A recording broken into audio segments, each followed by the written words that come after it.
Hi guys, welcome back to Cheney's TCG store. Today I have another market watch for you. First, I wanted to say thanks for all the new subscribers that have been coming and watching the channel and subscribed. We're now almost to 230, so if you're a new watcher, feel free to subscribe for more market watches. But super happy that we're at 230, which means we're only 21 away from there being a bonus prize for that giveaway that we've been working on, the market watch giveaway. But with that aside, let's go ahead and get into the market watch. The first card I wanted to cover is Shit All Beast. We talked about this recently. It's continuing to kind of creep up in price here. Only 27 listings, and it's about $2. You know, some that are a little bit cheaper here with the dollar shipping. If you want to come get those, I would highly recommend it. I do think this card will continue to go up. I don't think anything crazy, but $3 to $5 is kind of my ballpark. Maybe like temporarily a little bit more expensive right on release of Tier Elements, depending on how well they do. But Tier Elements is kind of the long play deck because they will be getting more support in Darkwing Blast. So just a deck to really keep your eye on moving forward. Next is Illusion of Chaos. Like I said, when we'd be getting a reprint for Magician Souls, this card will move up in price. And yeah, it's not seeing a whole lot of play as far as I know, you know, other than Dark Magician decks. I'm sure somebody out there is using this as an engine, but it's just a possibility to be used like in the future if we ever, you know, get back into like a base style strategy, especially since we have an adventure token. You know, the whole Magician Souls, Illusion of Chaos package is so free.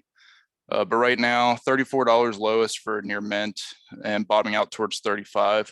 I will say this, there was a post in the Atlanta Facebook Yu-Gi-Oh page, and it was a store that was looking to pick these up for 90% trade value. So, I mean, stores are loading up on this. Just all signs point to this card going up in the future, especially since we can't really expect a reprint until the 2023 tens, which is, you know, over a year away from this point. But I mean, it could get a reprint before then, but I kind of just doubt it because this is going to be one of the better cards so far for the 2023 tens. I'm sure we'll get better ones. Like, I mean, the Therions are pretty good too, but definitely a really good card to have as a reprint in the, you know, future 10. But something to keep your eye on. If you bought it at like 25 to 27, you know, I said to pick these up, you're doing pretty good already, you know, up around $6 or $7. I can say that it's probably going to continue to go up towards 40, especially when we actually get the ultra rare reprint from the new Legendary Duelist season 3 or 4, whatever it is. Next is Totally Awesome. So I'm actually refreshed this because I pulled this up earlier this morning, and these have been moving pretty quickly. But when I checked earlier this morning, I mean, the prices are just continuing to go up as expected. I will say, hopefully you got the, you know, either one of these secret rares. Let's see, the Megaton version, lowest is now near 40, going up to 45. You know, I told you to pick this up. I think the light plays were like 25 to 28. And then even before then, when these had a cooldown period and these were more towards like 23 or 24.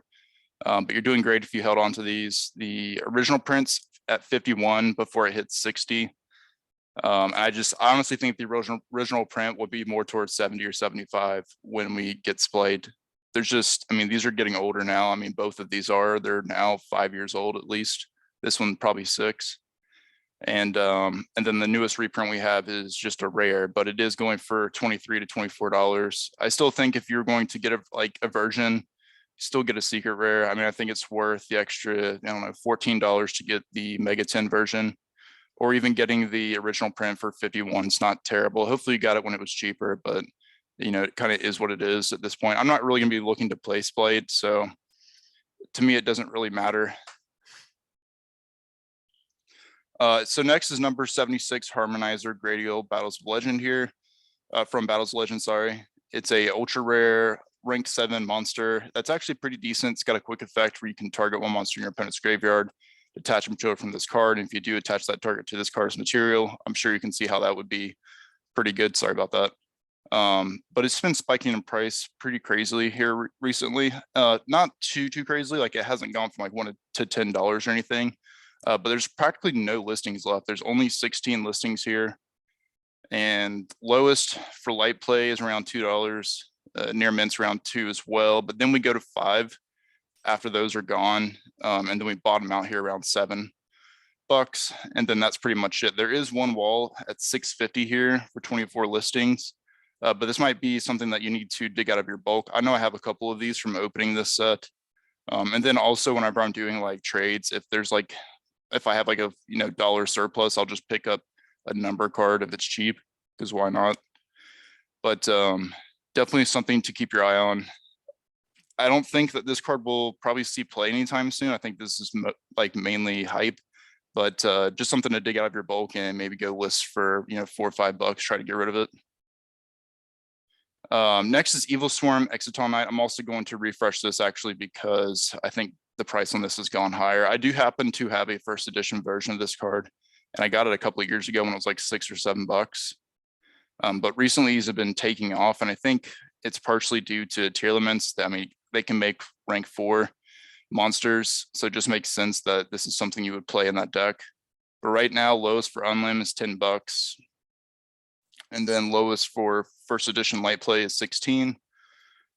And then I think the near mints are, oh wow, now 25. They were 20 earlier, but they quickly go to 50.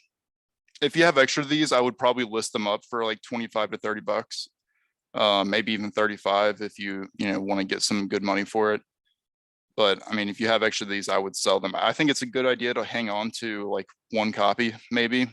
I'm not going to sell mine just yet. I'm going to see what happens, but I do think these will see play, and these will probably remain expensive. But since we're already here, let's go ahead and look at other versions and see what they're going for. I don't think this has any recent reprints. The lowest rarity is an ultra rare, which used to be like 50 cents when I bought mine, secret rare, and I think even those are up now. So the Megaton secret rares are 5. I still think that's really good. And then the Battles of Legend is going to be around $3. Just make sure you have a version of this. I think if you were going to get one right now, probably the Megaton is better, or getting one of the light play evil or original prints is probably your best bet, because I think the light plays are going for like 16 or $17, which isn't bad. But this card also gets like kind of has a buyout history where it'll go like towards 25, $30 and then go back down towards 10 to 13. But recently I haven't really seen it settle back out all the way down to like 7 or 8. So you might just want to go ahead and bite the bullet and get the $16 one, but something to keep your eye on for sure. Next, I wanted to kind of point out, so Book of Moon, ultra rare from Turbo Pack, booster 7 here. I noticed these have come down in price, and there's actually some light plays available for like the 13 to 15 range.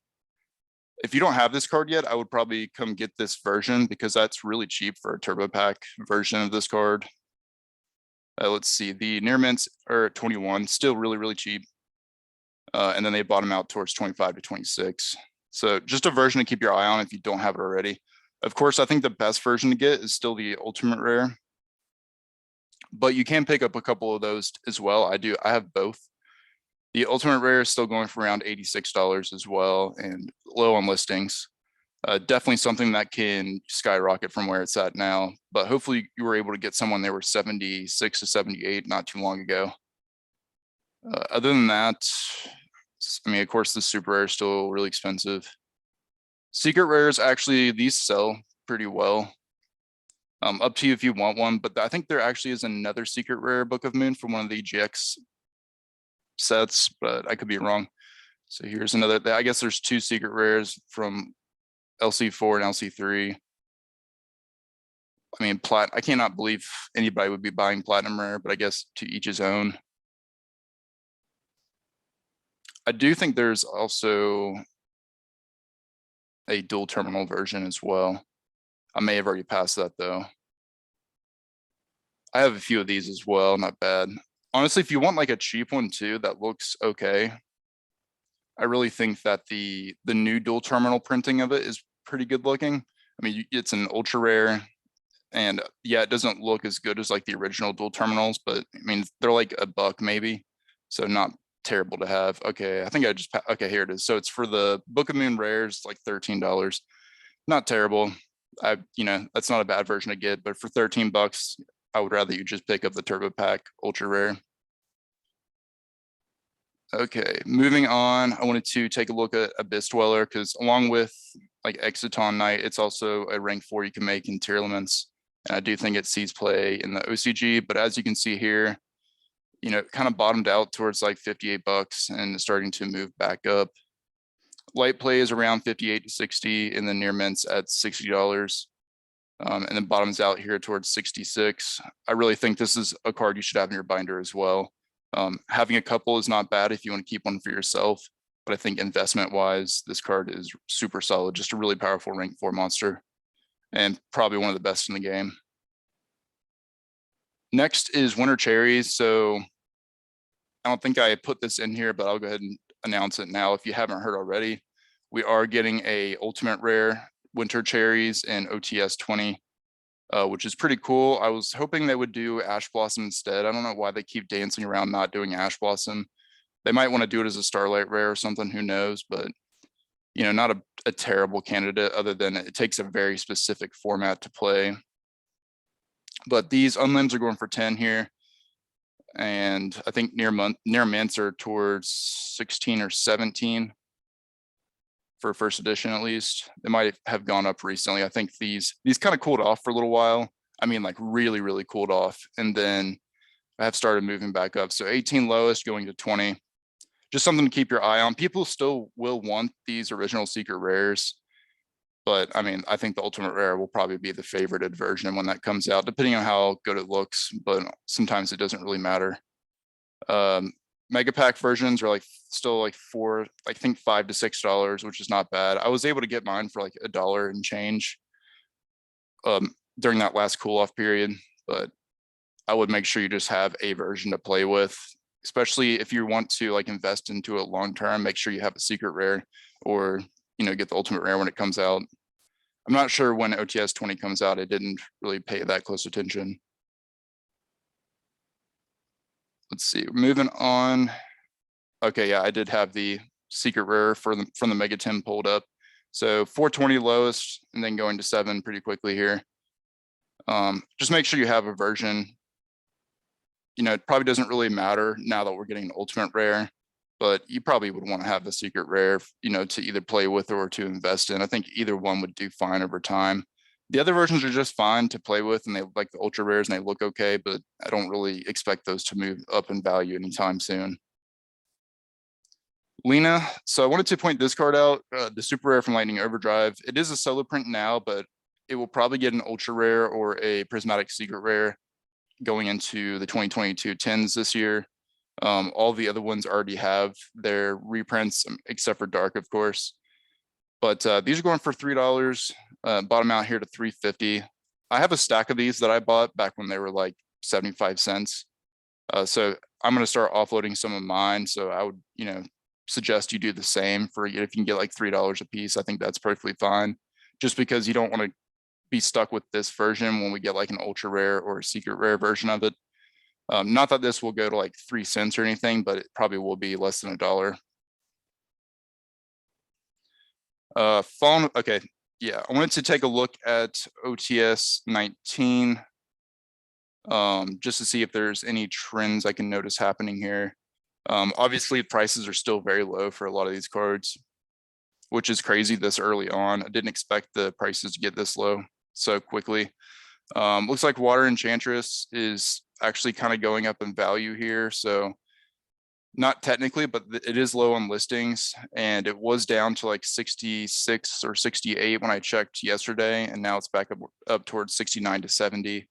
Something to keep your eye on. I don't think that this card will go back up over 75 anytime soon, and if it does, it'll probably eventually come back down to where it is now.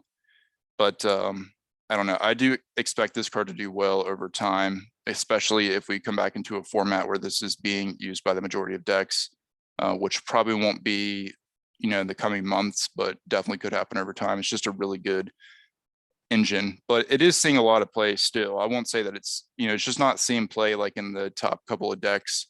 Like I don't think Despia plays this anymore. At least I don't. I do have the engine, but I don't play it. I think Sword Soul, some variants played, of course, and others don't.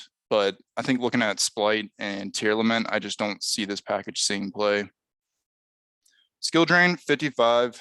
That's a fair price to me, honestly. I don't know if it'll go down much more than this, but it definitely has room to grow in the future. We actually don't really have too many modern ultimate rare trap cards, and probably not even that many trap cards throughout the history. I know there's definitely some in the, during the ultimate rare days when it was printed in core booster sets, but thinking recently, the only one I can really think of, I guess from OTS packs, would be Infinite Impermanence. And then before that, we had like the Solemn Strike, Solemn Judgment, like the Solemn cards, but really not that many. And then Fallen of Albaz is around 56 here. For whatever reason, a lot of these are showing up as light play, like a lot of these ultimate rares. I wonder what the deal is with that. Forbidden Chalice, still around $4 to $5. I would be willing to pay like $3.89 for these, but the problem is no one has like a play set for that cost, and I wouldn't want to pay over $4 for it. But I definitely want super rares. I think they look really good and super clean. Caius also a card to look, keep your eye on in the future, just because this is used in past formats. So if you can get it for like 85 cents, 75 cents, I think that's a pretty good deal. But I'm not going to cover anything else in this set because there's not really anything else. I mean, I guess the only other thing would be Snow Rabbit, or not Snow Rabbit. I don't know why I can't. Fairy Tale Snow, which is $1.35, which is perfectly fine if you want to go get yours if you haven't already. I think those super rares are still like towards 20 bucks. And then last I have is King of the Swamp here. The Hobby League is around 130 for light play, going up to 175 for near mint. I would not suggest getting this version. Honestly, for this price, it's ridiculous. I mean, the market price still shows at 53, but honestly, I wouldn't pay over 40 bucks for this card. That's just ridiculous. The common from Dual Terminal is 21, which is better, but still not great. I think you would only play one copy of this card. It's played in tier limits, I believe. It's still not really good there. The super rare from Fusion Enforcers is $7 to $8, which is probably the version I would get at this point, just because the other ones just aren't worth it. I had the Dual Terminal, and I had a couple of these. I think I bought them when they were like around $1.20, like probably 2 or 3 years ago, and I sold them for like $6 a piece, like over a year ago. So I wish I would have kept one, looking at the price now, but I did not, unfortunately. Other than that, it's got some commons, but yeah, I wouldn't spend $5 on a common. I would just get a super rare. That's your best bet. Other than that, that's going to be it. But thanks for watching, guys. I will see you probably tomorrow with another market watch. I'm going to take a look tonight and see what else I can come up with to showcase here. I guess before I go, if you wanted to stop at the market watch, that's fine. You can go ahead and go, but I don't know what this goatee is, so I'm going to check it out. Is this a set?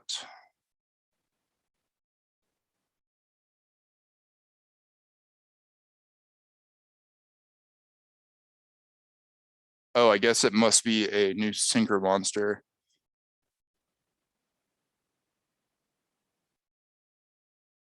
Coming out in Power the Elements. Okay, drove a lot of discussion line. Goatee's second effect banishes all cards on the field when it's synchro summoned, but only if it's synchro summoned during the opponent's turn. Interesting. Yeah, I mean, I guess you could. So as people are brainstorming, you could do it with how. The only problem is if you get like droplets or something and you've already committed, and you can't do it like during your during the standby phase. Or actually, no, I think Halka Fibrax is only during your opponent's main phase. Never mind. But I don't know. It just seems like if you let your opponent like kind of get into their turn and they start drawing into things, you just risk like getting droplets or them having a way, like getting a monster on board that can negate your Halka Fibrax. Because obviously, if you're wanting to banish everything on the field, you want them to set up a board first. So to me, that's not too good. But I'm going to read its effect real quick. So for one thing, you can only use fish tuners. But the original attack of this card becomes 500 times the number of banished monsters. If this card is synchro summoning during your opponent's turn, you can banish all cards on the field. During the standby phase and the next turn after this card was banished from the monster zone, you can special summon this banished card. I mean, I guess it's probably better in subsequent turns because I imagine. No, because it's only synchro summon. So yeah, I don't honestly think, I think this card is just average because like let's say you're on your opponent's turn and they go through their adventure combo and then they get their whole